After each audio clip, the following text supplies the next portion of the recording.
Hi friends, welcome to முதல் மழைத்துளி channel. தூதுவளை ரசம் எப்படி வைக்கிறதுன்னு பார்க்கலாம். அதுக்கு வந்து ஒரு கப் தூதுவளை, தாளிக்கிறதுக்கு கொஞ்சமாக மஞ்சள்தூள், பெருங்காயத்தூள், கடுகு எடுத்திருக்கேன். அரைக்கிறதுக்கு மிளகு, சீரகம், பூண்டு, தக்காளி எடுத்திருக்கேன். ஃபஸ்ட்டு மிளகும் சீரகத்தையும் நுணுக்கிக்கலாம். அது கூட கொஞ்சமாக பூண்டு போட்டு நுணுக்கிக்கலாம். இது கூடவே வந்து நம்ம எடுத்து வச்சுருக்கிற தூதுவளையும் போட்டு கொரப்பாக அரைச்சி எடுத்துகிட்டு வந்துடலாம். தக்காளி வந்து நம்ம புளிக்கரைசலோடையே கரைச்சி விட்டுக்கலாம். நான் வந்து எப்போவுமே மிக்சியில் போட்டு அரைச்சிடுவேன். அதனால் ஒரு தக்காளி ஆட் பண்ணி இது கூடவே கிரைண்ட் பண்ணி எடுத்துகிட்டு வந்துடுறேன். இப்போ நம்ம புளி தண்ணி கரைச்சி வச்சுருக்கோம் இல்லையா, இது கூடவே நம்ம அரைச்சி வச்சுருக்கிற இந்த பேஸ்ட்டை வந்து போட்டு மிக்ஸ் பண்ணிடலாம். தேவையான அளவு மஞ்சத்தூள் போட்டுட்டு இப்போ வந்து ஒரு வானலியில் கொஞ்சமாக எண்ணெய் ஊற்றி தாளிக்க வந்து கடுகு, பெருங்காயத்தூள், மிளகாய் போட்டுக்கலாம்.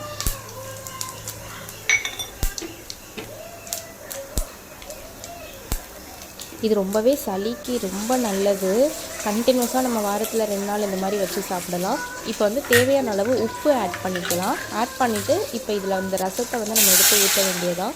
நல்லா நுரைச்சி வரப்போ கொத்தமல்லி தழையெல்லாம் போட்டு இறக்கிட்டோன்னா சூப்பரான கோல்டு காஃப்க்கு ரெமடியான ரசம் ரெடி. கண்டிப்பாக ட்ரை பண்ணி பார்த்துட்டு எப்படி இருக்குன்னு சொல்லுங்கள். தேங்க்யூ.